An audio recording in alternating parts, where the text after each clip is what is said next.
Que Dios y la Virgen les bendiga. Estamos aquí retomando nuestro sistema de programas, nuestra parrilla de programas.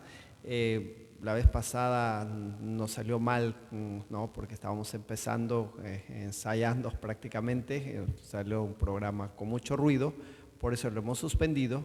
Y ahora nuevamente estamos reempezando. Así es que con ánimo, con ganas, con fuerza, con energía. Y como ya les había presentado, me acompaña en el programa mi amigo y hermano de comunidad, Wilson Peláez. Gracias, Padre. Muy buenos días. Estamos aquí para compartir entonces el Evangelio del día de hoy, lunes. Lea, por favor. Lectura del Santo Evangelio según San Juan. Gloria a ti, Señor. En aquel tiempo salió Jesús de Samaria para Galilea. Jesús mismo había atestiguado: un profeta no es estimado en su propia patria.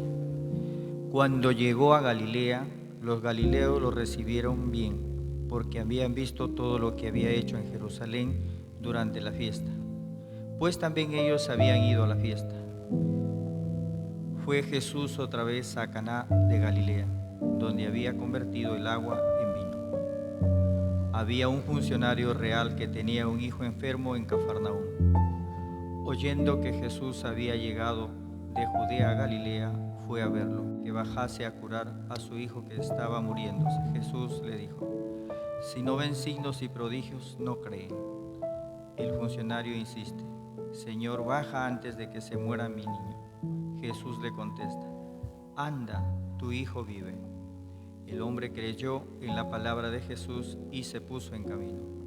Iba ya bajando cuando sus criados vinieron a su encuentro diciéndole que su hijo vivía.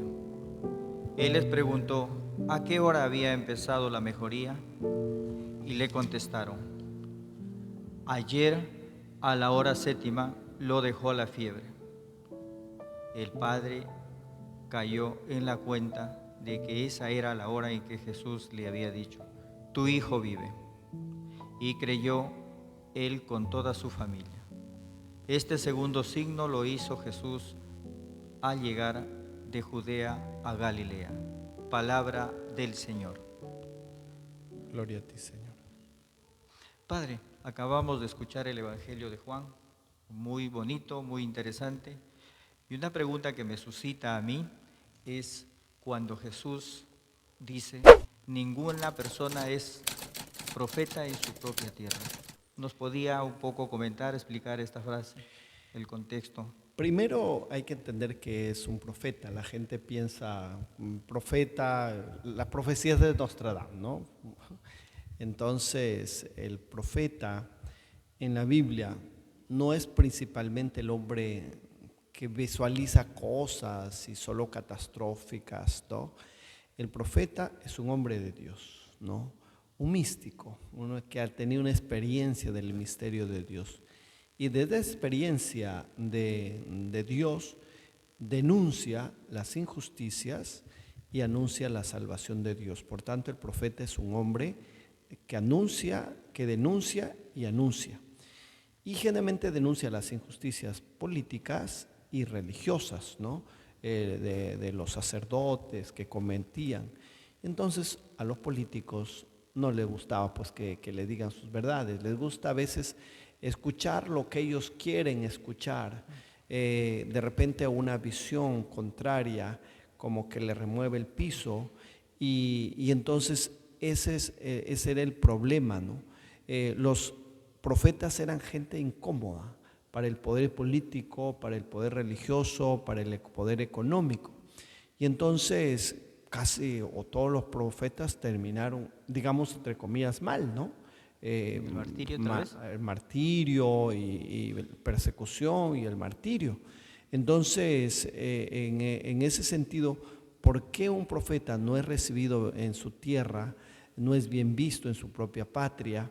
Porque es incómodo para el poder político, para el poder religioso de ese tiempo, porque estaba mezclada la política y la religión también, ¿no? Eso por una parte. Pero esta frase también aparece cuando el Señor está ahí en su propia tierra, en los nazarenos. A ellos también les dice esta frase. y es justamente ni siquiera ellos, los nazarenos, son capaces de creer en Jesús. Ahí hay otro tema, ¿no? Por una parte está el tema de la parte política, la parte religiosa, ¿no? Que el profeta es incómoda, pero esa frase cuando lo dice allá en Nazaret es porque sus mismos coterráneos no son capaces de acogerlo a él, lo rechazan, y pienso que no creen en él porque ni siquiera ellos eran capaces de creer en ellos mismos. Recordarás que Natanael dice, de Nazaret puede salir algo bueno. O sea, nadie esperaba que salga algo bueno de Nazaret. Y luego también, los judíos eran una sociedad que marginaba mucho. Y Galilea era una sociedad considerada, una región considerada marginada, ¿no? Y se le llamaba Galilea de los paganos, Galilea de los gentiles. Entonces, por eso cuando creo que fue Nicodemo que quiso defenderlo a Jesús en el Sanedrín, le dice, de Galilea, a ver, estudia qué personaje importante ha salido. O sea, Galilea misma era una región marginada, ¿no? Y dentro de esa región marginada, lo más marginado es Nazaret, pues de Nazaret va a salir algo bueno. Entonces, como ellos habían asimilado tanto, ¿qué va a salir de nosotros? ¿No? Yo recuerdo una oportunidad cuando trabajé en Cascas. Cascas es capital de la provincia Gran Chimú, el departamento de la Libertad. Una vez fui a un lugar que se llama Pampas de Chepate, y ahí era el lugar donde nació el alcalde de ese tiempo. No quiero decir ni si hizo una buena gestión o no hizo una buena gestión, no, la verdad no estoy aquí para evaluar, pero era el alcalde, ¿no? Y entonces cuando yo llego allá, la gente me dice, mire padre, aquí en este pueblo desconocido donde ni Dios llega, nació el alcalde y nosotros recordábamos cómo caminaba con sus yanques, ¿no? O sea, y claro, no confiaron que ese chiquillo iba a ser el alcalde. Entonces eso no suele suceder en los barrios, ¿no? Se margina, el hijo de la cocinera va a ser de repente el presidente del Perú, o de repente el futuro papa de la iglesia, el hijo de la barrendera. Entonces necesitamos creer en nosotros, me parece. Padre, otra pregunta que a mí personalmente me suscita, ¿no? Es, hoy en día en nuestra iglesia, ¿existen verdaderos profetas? ¿Lo hay? ¿Algún ejemplo? Porque usted ha señalado que el profeta es una persona incómoda para el poder político, incluso ha dicho algunas veces para el poder religioso. Entonces quiere decir que hay que tener coraje y hay que saber discernir cómo decir y en qué momento decir. No es fácil, ¿no?, ser un profeta hoy en día. Claro, la profecía no es algo que ya terminó, o que pertenece al pasado, como digo.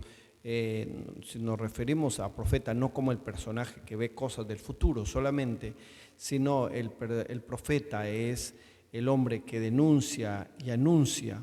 Entonces, hoy, además, todos estamos llamados a ser profetas porque por el bautismo nos ungieron como sacerdotes, reyes y profetas, ¿no? Tenemos esa dimensión profética. Y en algunos se remarca, ¿no?, la dimensión profética. Monseñor Romero fue asesinado ¿no?, por los años 80, creo, 90, no me acuerdo. El Salvador, ¿no? En El Salvador fue asesinado por justamente denunciar las injusticias, ¿no? Incluso el Papa Francisco creo que es un profeta porque responde a los problemas de la actualidad. Y cuando era candidato, Milei le dijo cosas, ¿no?, al Papa. ¿Por qué? Porque a veces incomoda, ¿no?, cuando dicen, porque el Papa está muy marcado por su visión de amor a los pobres, que es el mensaje de Jesús, ¿no? Entonces, cuando uno trabaja en favor de los pobres, va a ser tratado de izquierdista. No necesariamente, simplemente que uno hace ese trabajo de amor a los pobres inspirado en el Evangelio. Entonces Francisco es un profeta de nuestros tiempos. Y así podríamos seguir pensando, ¿no? Lamentablemente que nuestros programas están diseñados para... Nuestro productor nos dice solo 10 minutos, ya lo está cortando, así es que... Pues lo que quiero decir a todos es que todos tenemos esa dimensión profética, ¿no? Y debemos desarrollarla y ponerla en práctica. Bien, gracias, Padre. Muy bien, un abrazo.